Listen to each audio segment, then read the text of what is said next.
What up? What up?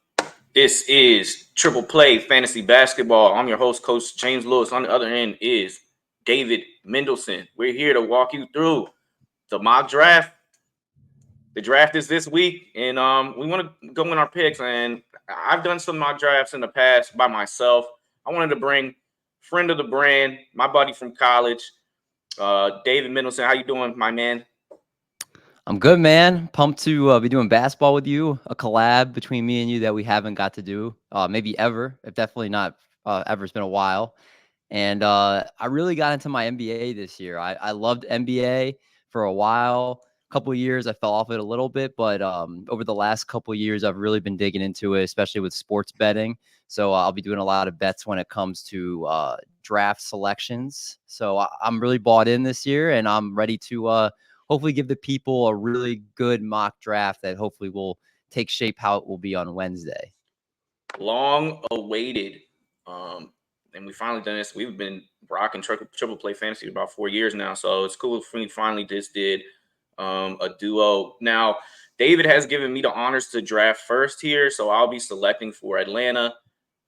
Atlanta, no one knows who they're going to get. Like this draft, that's what kind of makes this draft really appealing. I think it's a really solid role player draft and no stars. So with that, maybe teams like really have this one player in mind and they might use some assets to trade up, trade down. Spurs got 4 and 8. Who knows?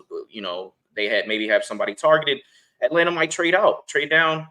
We don't really know. We do know that Alex Sarr has not gotten a workout in there. I don't know if he has questions with their front office. Who's going to be making decisions? Is it Quinn Snyder? Is it Landry Fields? Is it Kyle Korver? For me, I know that they really like Donovan Clingan, and a lot of mocks that I've seen has Risacher going number 1. Not the biggest fan of Risacher. I think they go Clingan, and they should. They should bona fide bolster their defense in the interior, bring in a guy that can give you, mid-20 minutes with Clint Capella in his last year. Really good feel, good passer, can play above the rim a little bit, but he's going to drastically improve your defense. And you need that when you have the likes of Trae Young. I'm not really into the whole trade Trae Young until he demands a trade. So David doesn't know who I was going to get. I'm getting Donovan Clingan off the board, and it goes to you with the Wizards at 2. Well, here's the question I'm going to ask you. If you're the Atlanta Hawks and the Spurs offer you the 4th and the 8th pick to draft or to get Trae Young, what are you doing? Oh, well, I don't think that's on the board, hypothetically, to be honest with you. That doesn't add up the numbers in his huge contract. So I think if they're doing the trade for 4 and 8 to get the 1 pick, they're trying, or I think they're trying to get the 1 pick, and they probably love Risacher or they love Sarr, they love whatever Frenchman that they can pair Wemby with, but I don't see the Trae Young getting traded right now, and especially I don't think the Spurs are in that business. I had heard rumors that they were talking about if they were going to trade Trae Young.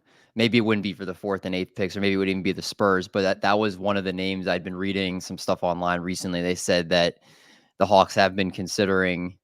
I don't know if it's serious or not, but that his name's been getting floated around in trade discussions. I think that would take some kahunas by them, to be honest with you. Like, you're still, falling back on the draft night trade, trading him basically Luka for Trae Young. He's the best player of the franchise since Dominique Wilkins. I think they did go to the Eastern Conference Finals that 1 year. I know it was kind of fluky, and they have not been doing too well. But I think you die on that mountain of Trae Young until he actually demands a trade. You got him on contract for another 4 years. No, that's fair. I think again, like especially with the number 1 pick, maybe see what you can build with now with Clingan. And you have Trae Young there, like you were mentioning with Capella. I think that's the biggest obstacle, but he's in the last year of his deal, so you could either you got a Kongwu. I think they got a lot of wings too. Like you think about AJ Griffin. Griffin was a recent lottery pick. You already got DeAndre Hunter. Like you have a lot of players that played up. Jalen Johnson just had a breakout year. You have Sadiq Bey on contract. Like getting Risacher, he's not a win now player. I'm not the biggest fan. I think Alex Sarr is the move here, but I don't think Alex Sarr wants to go there, and I don't think they want him either. So who you think our Wizards are selecting? It's open. The deck is open. The depth chart is abysmal.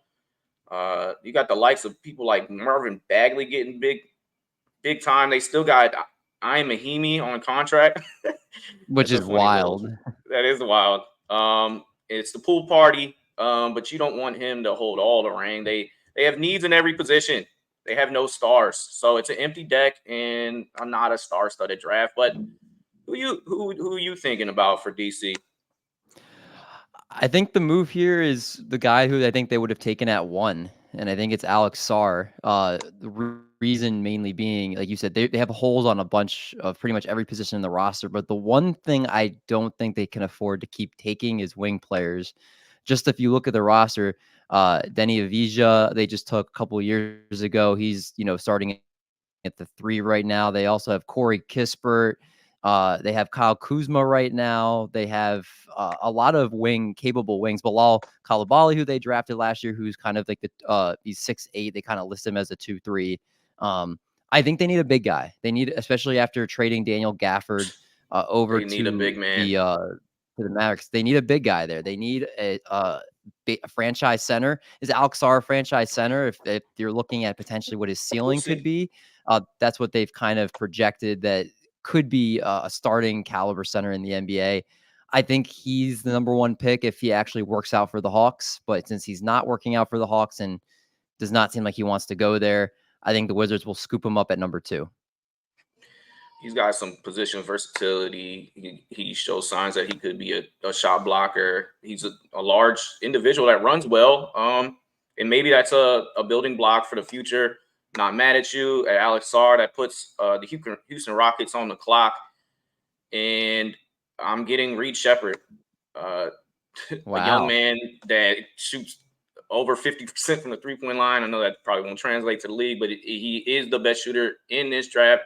He's got a great feel. I love to see a 2-man game growing forward with him and Şengün, with his passing ability and Reed's ability to make reads, no pun intended. But he's good off the ball. He's good with the ball in his hands. He's quick with decision-making. If you give him any room, he will knock it down. I know they do have Fred VanVleet in the fold, but that's 2 years. I think they look at Reed Sheppard for the future. You got Amen Thompson. You have all that other talent, that young talent. I think Reed fits right in, and he can contribute in the minutes that he will play right away. Jalen Green, I could even see them all playing together. His only weakness is his size, but he has good defensive instincts. His stops per minute in college was crazy. He blocked some shots. He's like the most solid all-around player to me. It's just the size takes away. But I think Houston can make that up with the size that they do have built around on the team right now. Houston, I feel like, is also a dark horse to make a big trade to trade out of this pick. Yes. I could see them trying to acquire someone like a Brandon Ingram or something like that to just really fortify what's becoming a contending young team with what they've got going over there. And the Grizzlies, the Grizzlies have really want a guy like Donovan Clingan. He's on the board. If I'm Houston, I would take calls and then maybe try to move down to kind of 9 and see what kind of assets that you can get from a team that's coveting a player that would be there at 3. Mm-hmm. Yeah, so I think that this is an area that definitely has potential moves available. But if this is how the draft board goes, and I'm the San Antonio Spurs at the number 4 pick, the consensus number 1 player on the board is still there. Yeah, and it's a position that they can definitely fill in there with Zach Risacher right here. I think he's a no-brainer if they're picking at 4 and he's there. I think they'll. You're gonna get a Frenchman to pair with Wembanyama. Yeah, I mean, look at it. They got a nice international team they're building there, just like they did with Manu and Parker back in the day. So I think this is a no-brainer pick for them. He's a 3-and-D wing. Like you said, maybe the future star isn't there with him, but Wembanyama, I would not be surprised if he's a top 5 player in this league within another year or two. And you need solid players that can contribute. If he's playing good defense, he can hit the open 3. He's a very just solid starter for them. I think he's about as safe as you're going to get here at the top of the draft, which is why he's a consensus top pick here. And I think this is a no-brainer for the Spurs. His comp has been Michael Porter Jr., and I don't think he's that good of a shooter, but I think he's a better defender and somebody that you can pair with Wemby. So I think he's the player that they're coveting. I think the other 3 draft picks ahead of them, they're going to try to see what they can get out of San Antonio. But if he falls in their lap, yeah, draft him. It's a sure thing. All right, now I'm up for Detroit. They found themselves in the lottery quite a bit in the last several years, and they just dumped off $65 million to Monty Williams to not coach the team. Wow. Obviously, he was doing a terrible job. So yeah, it's quite a sacrifice. But it does show that like they want to turn the page and go in a different direction. They have a lot of young talent. I mean, you got Kate Cunningham, you got Jalen Duren, Jaden Ivey, who wasn't getting playing time last year. So you see what you can do, Sarr Thompson. And what I would get is Matis Buzelis, who's one of my highest players on my big board. I think he shows some Andre Karolinko sign. I think he's got good defensive upside. I'm a personal believer in the shot, and I think that the best is yet to come as he bulks up and gets a little bit stronger. And he was projected number 1 pick, basically at this time last year. And I think that he could be a building block for the future for Detroit. So that's who I'm going with. You're up with the Hornets at pick 6. I think at pick 6 here, I mean, I'm looking at the board, and the Hornets, obviously one of the worst teams in the league last year.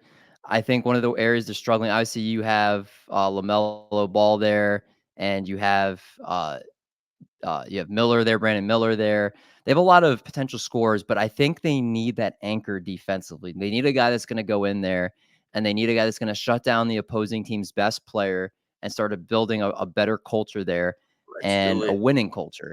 And I think the best player on the board that fits a need for the Hornets right now is no better than Stephen Castle of UConn. Stephon Castle. Thank you. He's, I think, the best on-ball defender in this draft. And I think he's, again, coming from a team that won back-to-back championships, so he knows what it's like to win. I think he's not going to be somebody right now. He's not necessarily the best scorer, the best shooter, but it's something that he has worked on throughout his time at college. And I think if he goes to the Hornets, he doesn't have the pressure to go in there and have to try to drop 20 a game. He's going to go in there and they're going to be like, hey, we need better defensive backs, especially without Terry Rozier there, who was one of their better defenders before they traded him. I think it's like, hey, go in there, defensive first, set the tone defensively, give us maybe, 10 to 12 points a game, but play really good defense. And that's all we will expect from you. And I think he can do that. So I think this is a no-brainer pick for the Hornets here. I couldn't agree with you more. 6'9" wingspan, connective piece, playmaking, a good passer, can play off LaMelo and Brandon Miller. And it's very intriguing to see that going forward. And hopefully you get a healthy Mark Williams. Who knows what they're going to do with the Bridges situation. But if Stephon Castle is there and the Spurs don't get him at 4, I would be very happy sitting in 6 and drafting Stephon Castle.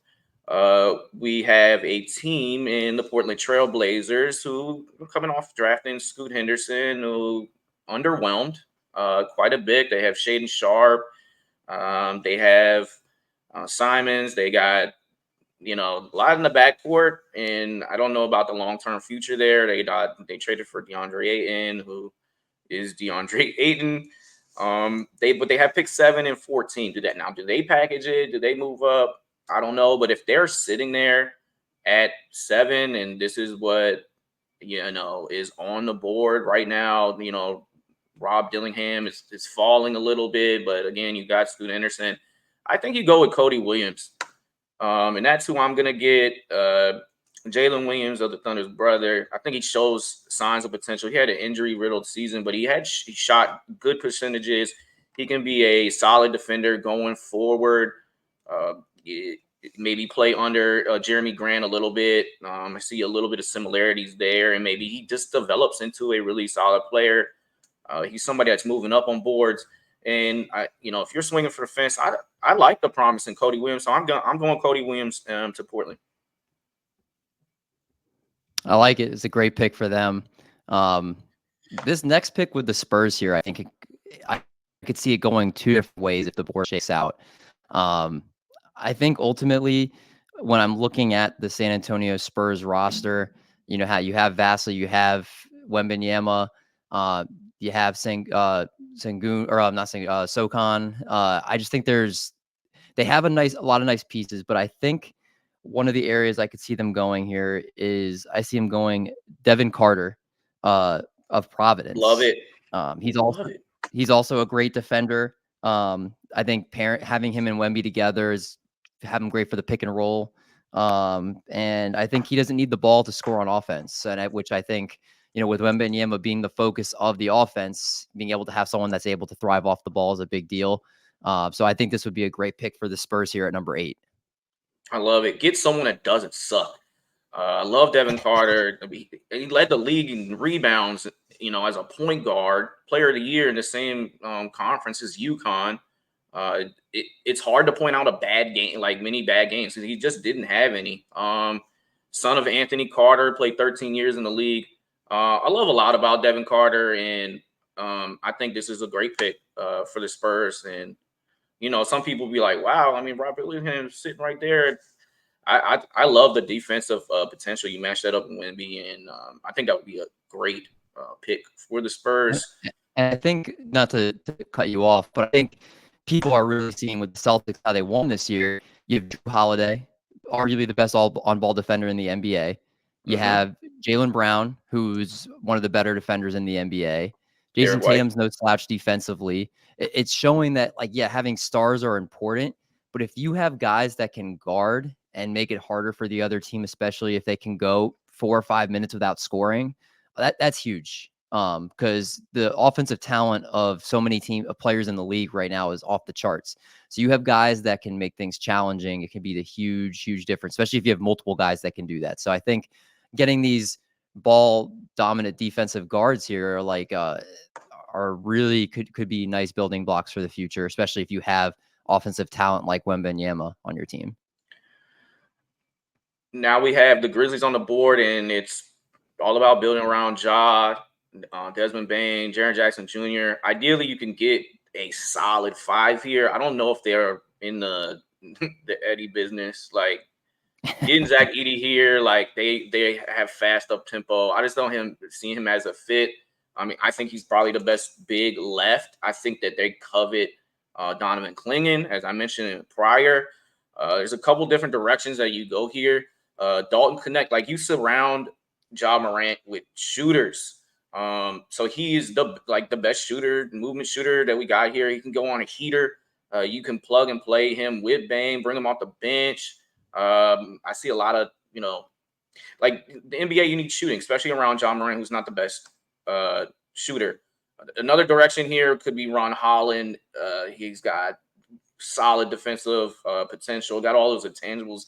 You look in a role player, he can kind of fill some of those shoes that Dylan Brooks left empty a little bit. But again, we had Marcus Smart hurt. I'm going Dalton Knecht. Get you someone that's ready to play right now, and that's good. So I'm going to get Knecht off the board. He's a hooper. And I think this would be a solid pick for the Grizzlies. Again, I said that they can go in different directions here. But that's where I would go with, and we see Dillingham dropping some more. Yeah, it's interesting because I wonder if we're just psychic and that's how the draft plays out here. But I think at this point in the draft, so you just took who just had the 9th pick? The Grizzlies. And so thank you. So we Utah got Jazz. Utah Jazz on the board. See, is Dillingham's 6'1", he's a good guard. You have Sexton there. You have Keontae George, who you just drafted last year. Right now is kind of your starting guard. Sexton, I don't think will be there long term. Yeah, Sexton, and then you got Clarkson, but are they long term options? You've seen them make a lot of moves with Danny Ainge in the past couple years. I mean, I could see this being a trade out spot for the Jazz here, but if they keep the pick, I think I'm going Ron Holland here. Ron Holland, He's one of the most fun and I think entertaining prospects to say. Hmm. Again, he's also very good defensively. I kind of have a type, I guess you could say. Kind of a really good defensive-minded player here. Scores well in transition. I think, like again, the Jazz do need those good defensive players on the wings here. I think he could become a better passer, but I think he would fit in better with what the Jazz are constructing right now than a guard would at this point. And I think he's a nice piece for the Jazz here. You have Lauri Markkanen in there. You have Keontae George there. You have Walker Kessler, who I think is an underrated big. I just think that he would kind of fit in better than a guard would at this point in the draft. I'm not mad at you. What they're hoping is that he can fix his shot. But he did average 20 in the G League. He had a green light, shot a lot, but like that's not an easy thing to do. Buzelis didn't do that. So Ron Holland has has a high ceiling, and he does have a floor that might get him out if he can't fix his shot. We've seen prospects in the past that have been defensive oriented, like a Stanley Johnson and things like that. But if you're Utah, I'd take a swing at it, and I'm not mad at you with that pick. Now we have the Bulls here, who just made the big trade to get Josh Giddey in. Alex Caruso's out. Lonzo's on the last year of his contract, and the faith that he's the future point guard is not in the works. Zach LaVine, they're trying to find trade partners. It seems like nobody wants him. DeMar DeRozan's unrestricted. Vucevic is one of the worst trades I've ever seen, but Kobe White showed signs that he could be a star going forward. He put up like 19 and one of those higher candidates of most improved player. Giddey has some size. Kobe White's not a small guy. So it's kind of an empty tank here, and hopefully they're into the rebuild. They should have been in a rebuild. I love Jared McCain. I'm not going to pull the trigger on that right now. I think if Rob Dillingham falls in my lap, I'm Chicago, Chi-Town, stand up. Give me Rob Dillingham. Yeah, I think you can't let him keep falling at this point. Great ball handler, scorer. I think he averaged like 16 in like half the game. So I mean, the kid gets buckets, and even if he's your sixth man for the next 10 years, like I think that's a solid pick. We now have the Oklahoma City Thunder sitting at 12. Yeah, so I just with the Bulls for a second, like, could he not be the Kobe White role? Like, because remember, Kobe White started his career. He was kind of coming off the bench and kind of giving them like good 6-man minutes. So I think that's what I could see Dillingham doing from day one here with that. So I think that's a great pick there for the Bulls. This next pick, I think let's be clear, the Thunder don't have many needs, especially after you have arguably the best defensive team in the league, especially now with the addition of Alex Caruso. You have an MVP candidate in Shai Gilgeous-Alexander. You have another great building block down in the paint. It's just I just feel like there's so many great players obviously on the Thunder right now.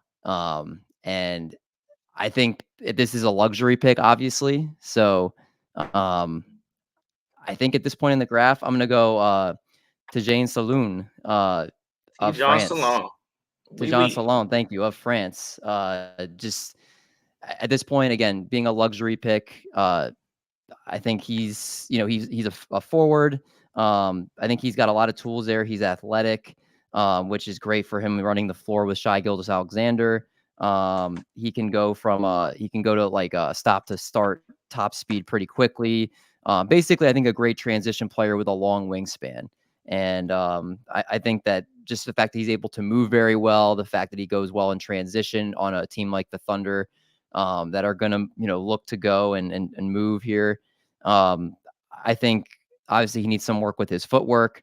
I think he's got great touch around the rim. I think he's going to be a nice addition to the Thunder's rotation here.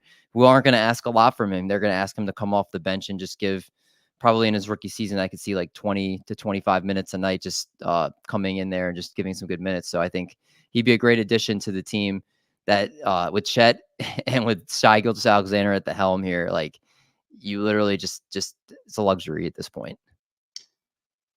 I think they could use some beef down low. I definitely think that. I think Zach, Edey, maybe Edey, rather. But they play so fast tempo that it would be weird.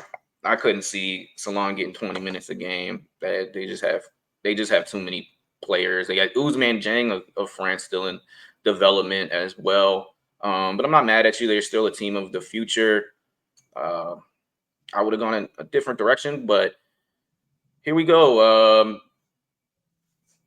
San Antonio has been a big factor in this mock draft, but here we are with the Kings. They just signed Malik Monk, so you got the Fox and Monk backcourt going for the future.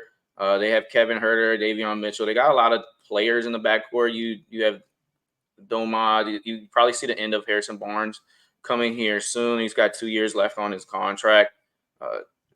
You're trying to make a push, and I don't know. I'm still, if I'm looking at Nikola Topic there, I'm kind of thinking about the future. Some people, think he's the best prospect in the whole draft. He's out this year with his torn ACL. I think you should get him, and then sit on it for a whole year. Your fan base might not be too happy about that, but Topic's so high on the board that I had to get him. If he's healthy, where do you think he gets drafted? It's top 10. Top 10. Utah, probably. I think Utah could still maybe get him. So here we are with Portland on the board. Yeah, it's a lot of different ways to go here with Portland. I think at the end of the day, like you look at their roster, you have DeAndre Ayton there locking down the center spot at 2 years, 34 mil. Jeremy Grant's really evolved over there as 20 points a game scorer. Anthony Simons is very underrated right now. Robert Williams is still technically there. They're lacking, I think, and obviously Simons. I'm not a big Brogdon guy as your starter, who I think he was playing more minutes than I would have liked. But I think they have a couple holes on this team. I think they'll deal him this year. You think? Yeah, he's got 1 year in his contract, 22 mil. Yeah, they'll probably move him at the deadline. See what they can get. I'm gonna take a point guard here. Okay. And I'm gonna go Jared McCain out of Duke. And last year averaged 14 points a game, 2 assists. Pair somebody back there with Simons. This is to have your future starting backcourt. So you're giving up on Scoot Henderson just like that. Scoot Henderson's there too, but Scoot Henderson's there too. But keep in mind, I feel like a lot of times you could have Scoot and Simons starting, and then have this guy coming off the bench. Because at the top of your head, can you name their other guards that they have? Well, we mentioned Brogdon, who's on the way out. Simons. We got Scoot Henderson. Simons and Scoot would probably be starting. So you'd have Brogdon off the bench. They have Banton that came in there. They have obviously Scoot. They have Sharp. Shaedon Sharp, who has high appeal. It seems like a lot of cooks in the kitchen. I don't know, man. I feel like that they'll have another that. I mean, they're lacking. They have their three is they have Rondae Hollis Jefferson, Chris Murray there. Jabari Walker gave some good minutes at the end of last year, but I don't know, man. I like their centers. They have Robert Williams. They have Dupe Reith, who I think was underrated in terms of a nice solid backup big. DeAndre Ayton, like Jeremy Grant. I'm looking at their team and I'm just kind of I just feel like if Scoot Henderson's in foul trouble, Anthony Simons to me is more of a scorer than he is an actual passer. Scoot obviously can give you 10 assists. I just feel like they need another guard, high drafted guard off the bench that can take and give you good minutes if any of their starting guards get in foul trouble. Because Brogdon's not dropping 20 plus a night if he plays 30 minutes. So I would take a guard here. I'd favor them going big. And that kind of transitions me to Miami's pick, and call me an idiot, but I like Zach Edey. Bam Adebayo at the end of the season last year started shooting threes.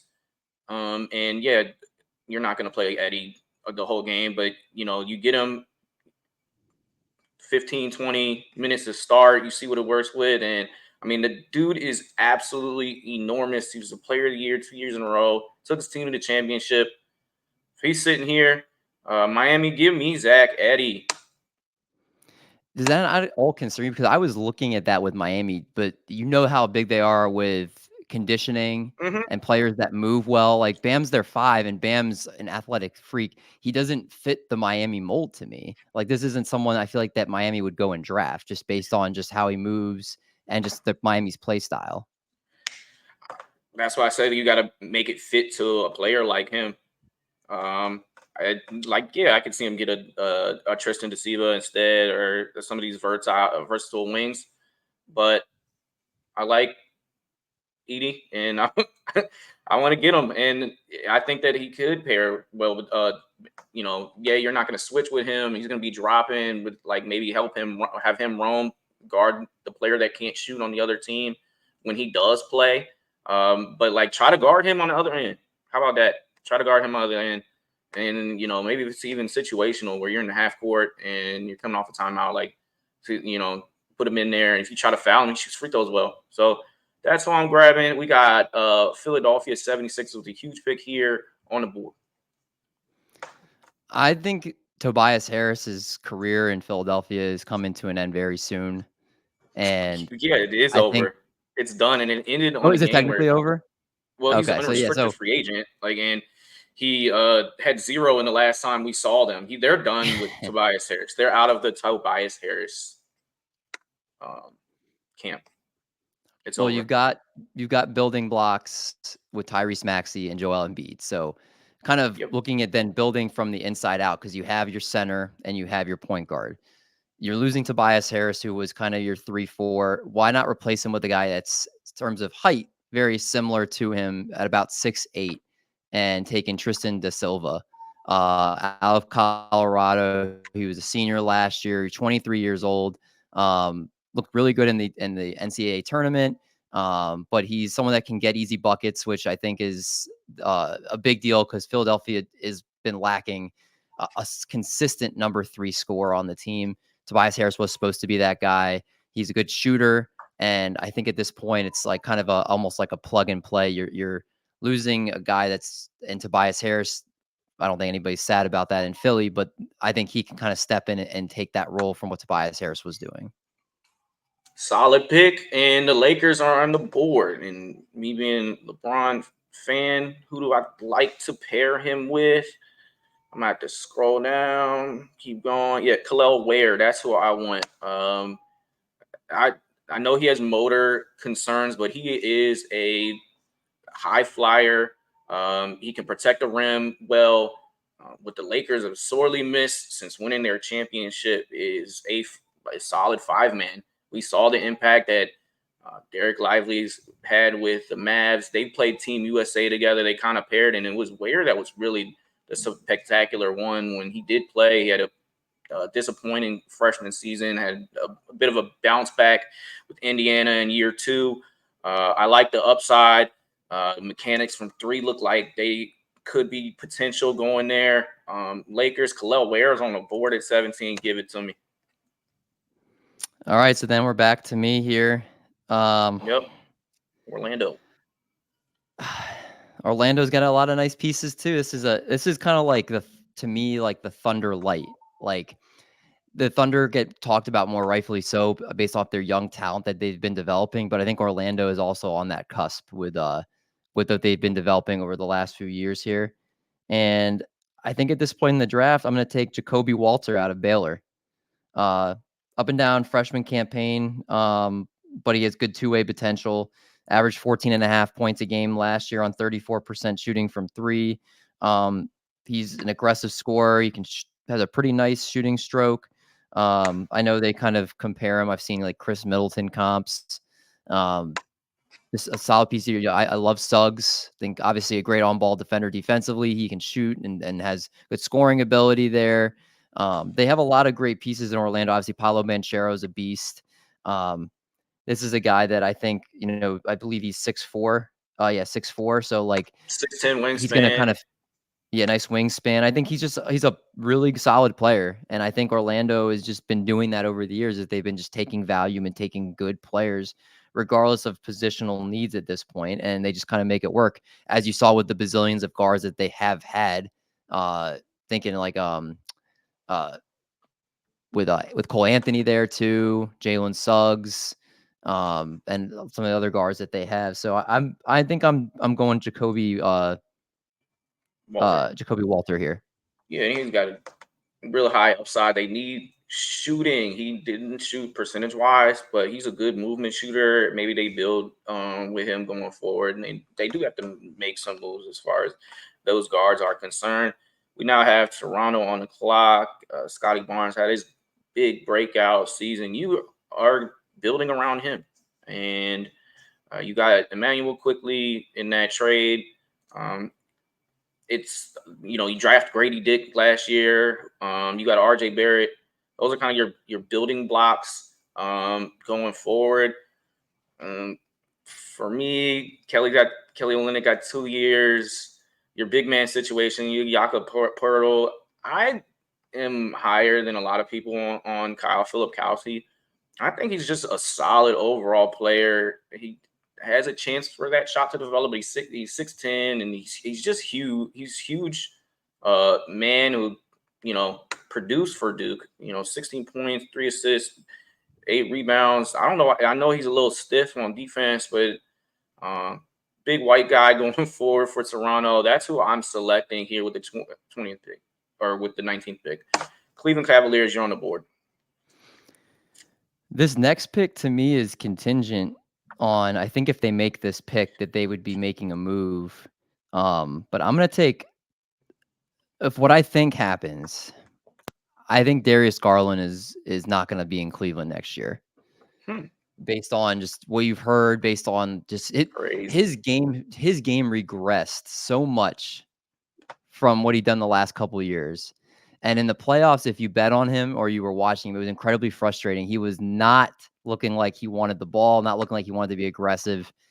And so I'll take one of the top point guards available here to pair with Donovan Mitchell in the backcourt, and that's Tyler Kolek out of Marquette. Oh, I think Tyler from what I've read about his stock's been on the rise over the last couple of weeks. He's very versatile. He's a knockdown shooter, which is great because Donovan Mitchell, we know, likes to go get buckets. So if they start trying to double him, this is someone that they can make sure get open shots. He's a reliable playmaker, which also takes the pressure off Donovan Mitchell to always be the consistent playmaker in the offense. I think this is a great value pick here. And again, I think this is a pick I'm making here, especially because I think that Darius Garland is going to be traded.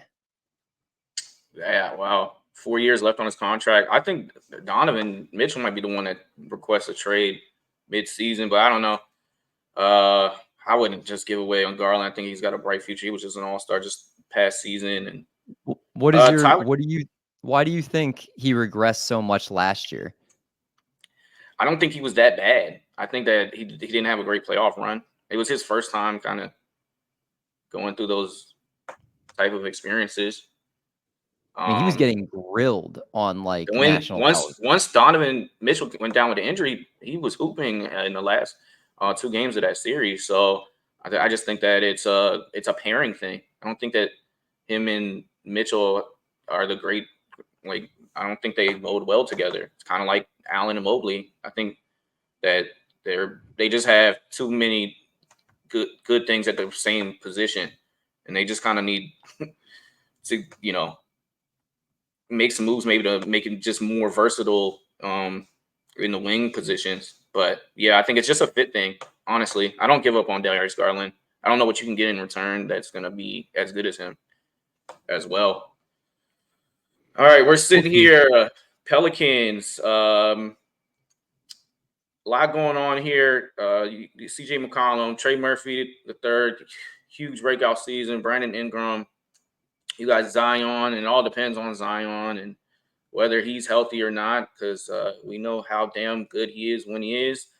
At this point, I could see him going in with a Keyshawn George type of player or Furphy because they like those kind of long players. You got Herb Jones, one of the best defenders in all of basketball.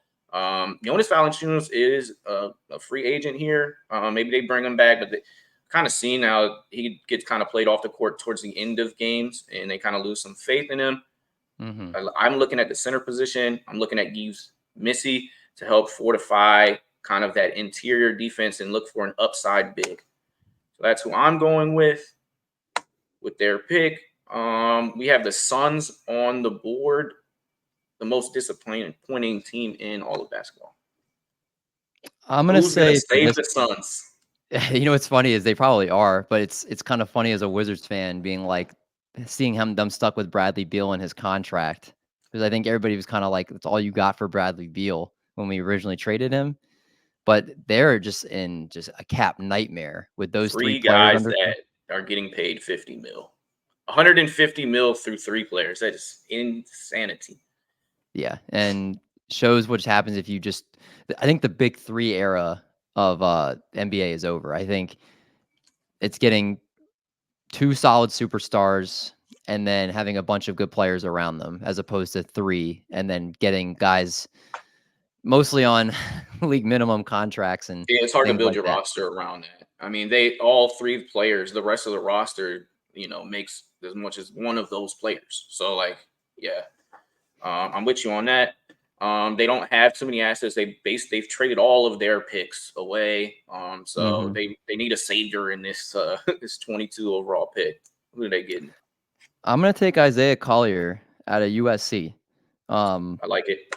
I think he's a great kind of downhill attacking point guard, kind of able to kind of go get his own bucket, which, especially if obviously Durant and Beal and Booker are all kind of doing their own thing. They need a point guard. And they need a point guard bearing the lead there too. They need a point guard. I think they would take Tyler Kolek here if he hadn't already gotten taken. So they're going to go to their next option here.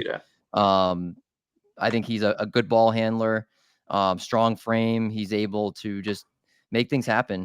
He's got good shooting upside. He shot over 40% from three. After he shot only 30% in high school, which is actually kind of funny.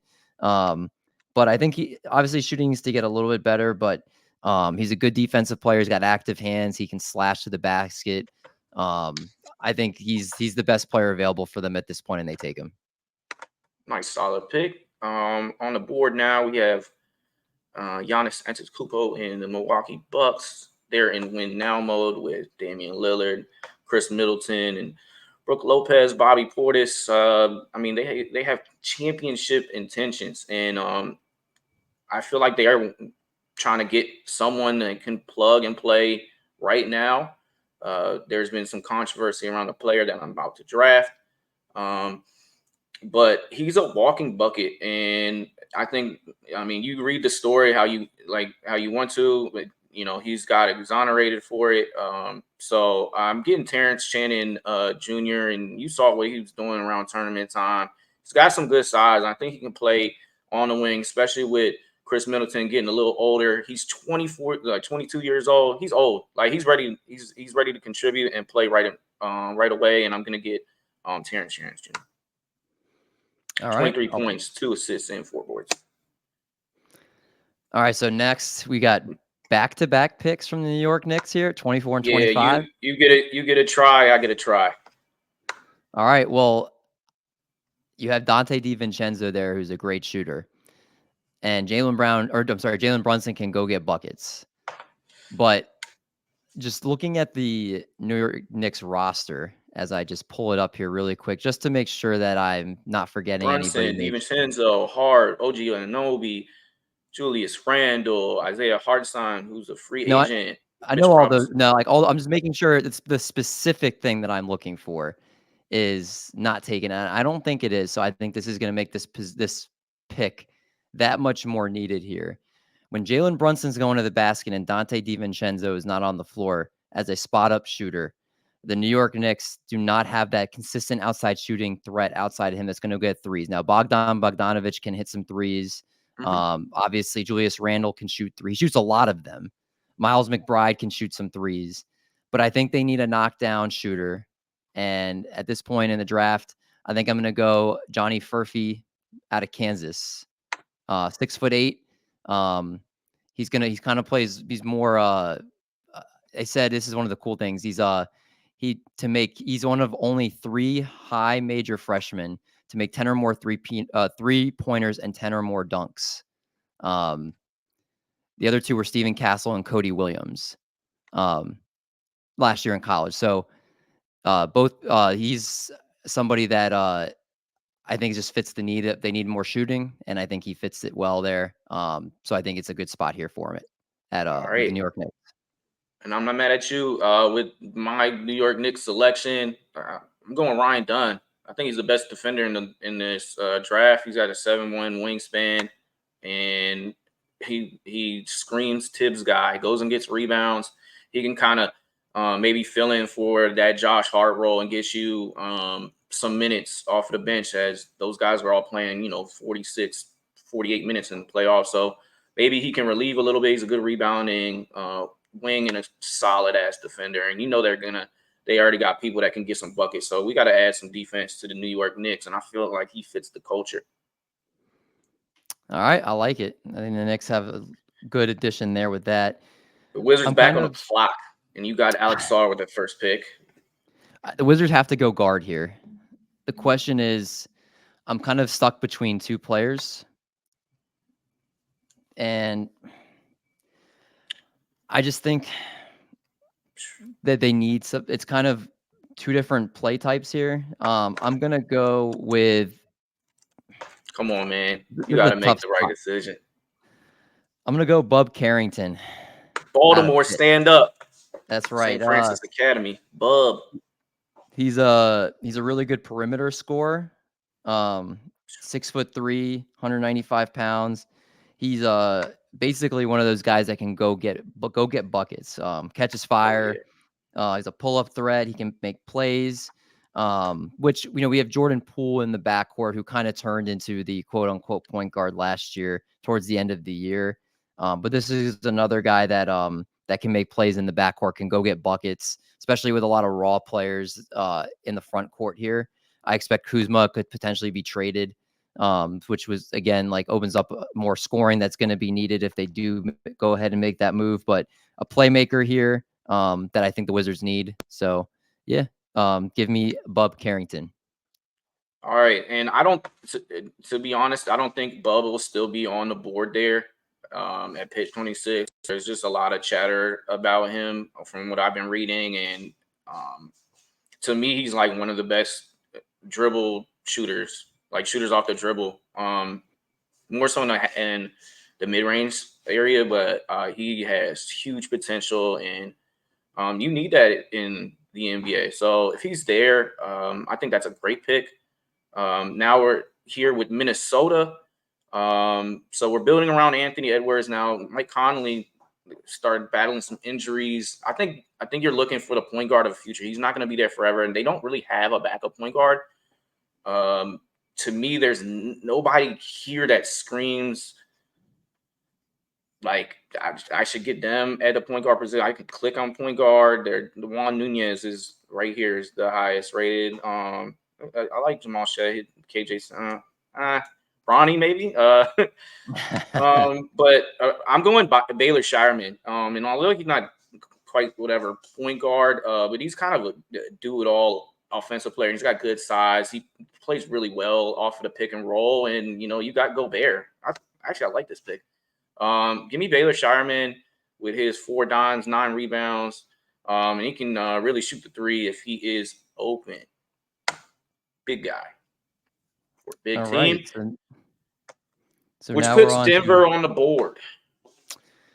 Another team that doesn't have a lot of holes. Their starting lineup, very good, obviously. Everybody kind of fills their role, and that's like, if you were going to make a starting 5, that's the kind of role you want. You have 2 players that are superstars. You have Aaron Gordon, who's a perfect kind of plays off of everybody else, gives you, his 12 to 15 points. Well, a lot of people think that Denver would have took down Boston if it weren't for Minnesota to take them down.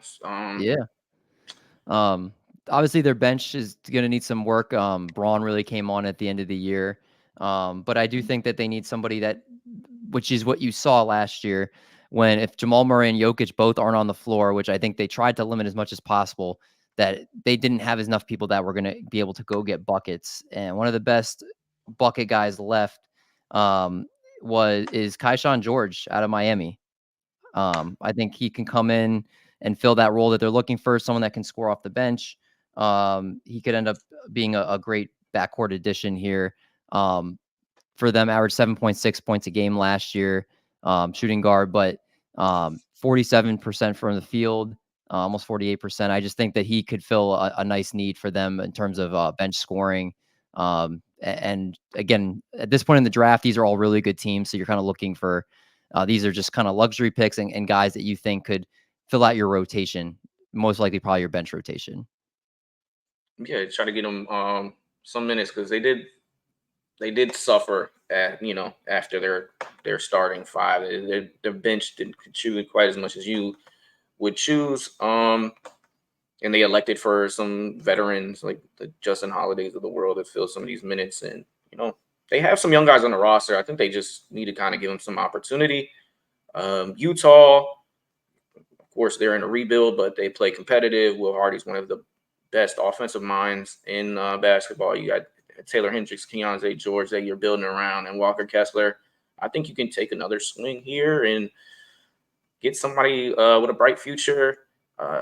Bobby Klintman is very tempting here, kind of your stretch big, who has all the confidence in the world. He's willing to do anything for the team. I think he fits their culture here, Utah. I really like Cam Christie's upside too. Tyler Smith was a good shooting big. I'm gonna go with Bobby Klintman here. A Swedish big man. And that means your champion Boston Celtics are on the clock for the last pick in the first round. David, do the honors. What do they need? They're going to just fill with what's been working for them, 3-and-D. And I think that they take Tyler Smith here. A stretch 4. I think if you're in Boston and you're playing, you need to be able to shoot threes. As shown pretty much by Al Horford, by Kristaps Porzingis. They want to space the floor. And this is a guy that has length at 6'9", who is perfect for that kind of role. So I think he fits in right well with them. He can be a 3 or a 4, so they can kind of, depending on the lineups that they run, he can play multiple positions in that regard. And he's going to shoot threes and stretch the floor. So I think he's the perfect addition to this team. Come off the bench and do exactly what they need from him. And with that roster, it's going to stay at least the same for at least another year. This is a great addition here. All right. Somebody to kind of develop to go in the future. As we know, Al Horford's days are getting numbered here. Yeah. So I'm not mad at you. And here we are. This is the little rundown from Donovan Klingan all the way down to our last pick and Tyler Smith. Yeah. That was fun. Let us know what you guys think. Hopefully we go 30 for 30. Let's do it. When we run this one back and see if we nailed anything. And a lot of excitement around the draft, and we're gonna see a lot of trades going on. David, it was a pleasure. Any last words for the people? Man, it's always fun being on with you. Obviously, it's first time to do one just us, so hopefully we do more in the future, and hopefully we can post draft. Maybe we can just analyze some of the picks, some of the steals, some of the surprises. Maybe we're gonna be like, what were they doing? Or be like, how'd they let him fall? I feel like the draft's always a fun time to kind of dissect things, or if there's a major trade. So hopefully we can do this again soon. Absolutely. And I got my 2025 way too early mock draft that I've been working on, and Cooper Flag and Company. I'll be talking about them in a short future right after the draft. I'll be posting one of those videos, so be on the lookout for that. Again, thank you for your viewership. If you're here, like at this point, come on, hit us with a like, a subscribe. We really appreciate you, and please forgive us for chopping up some names here and there. Especially me. James is the expert. I'm the one coming in from the betting angles and from just being very invested in when it comes to that aspect. So I'm catching up with the names as they come in the league. James is the one on top of these for like the last 3 years. So You know what you're getting with him. All right, Dave. Good talking to you, and you take care. You too, Peace. brother.